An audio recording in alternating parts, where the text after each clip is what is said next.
Social media advertising is an amazing way to reach new people for your business. Things like leads, engagement, web traffic, installs, and even real-life foot traffic can be specifically targeted with social media advertising. But because of this level of control, it can get a little bit overwhelming to just get into, so I'm here to give you some tips on how to get started.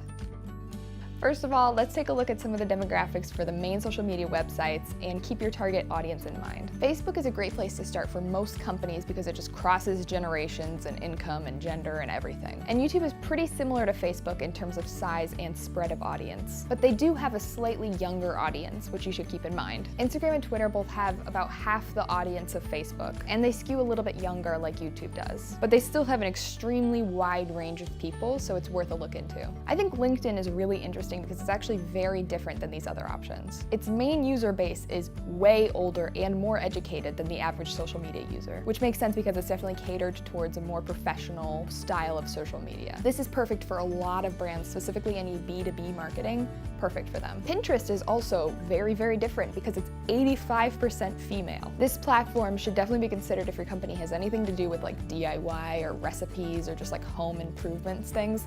Those things have an incredible click-through rate on Pinterest. So each of these platforms vary in the amount that you can control who's actually going to see your ad. The most specific being Facebook and Instagram. All the platforms allow like the general things like gender and age and income, location and language, those types of things. They're basic.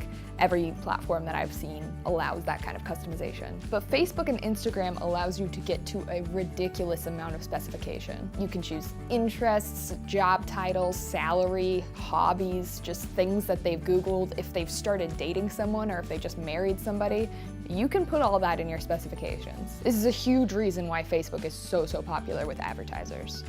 So now that we've looked at some general demographics, let's look at the objectives. Most platforms can provide the basic ones like awareness, which is increasing like general knowledge and brand awareness. Consideration, which can be a couple different things. For example, sending people to your website or increasing views somewhere or encouraging installs or even like generating leads, stuff like that. The last one is conversions, which is the concrete action ones. It's actually making a sale or getting like real life foot traffic at your real store. Well, each platform has this basic outline for objectives. They all have their own little spin on it, which makes it interesting and also very complicated.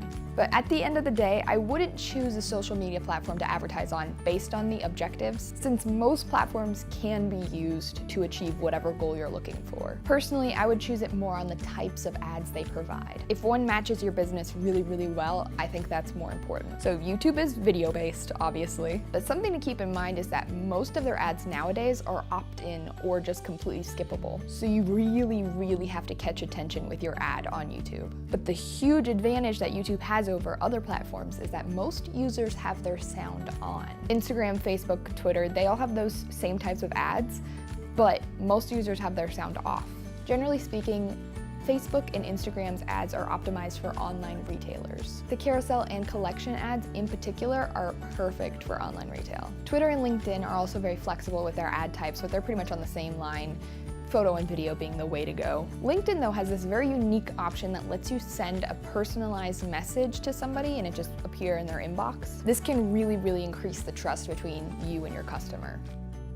So obviously the big question when it comes to advertising is how much is it going to cost me? I really wish there was a simple answer when it comes to this, but there are so many factors that go into it, so I'm going to try and simplify it the best I can. The main thing to keep in mind is whether you're looking for impressions or engagement, and which one the platform is making you pay for. So impressions are going to be like a reach, whereas engagement is an actual concrete action like a click. So let's say Facebook is charging 50 cents per click, which is pretty standard. Instagram is gonna be around double that, somewhere around $1, whereas LinkedIn is around 10 times that, around $5. But then when we look at something like cost per 1,000 impressions, the ratios change up completely. Facebook shoots up somewhere around $9.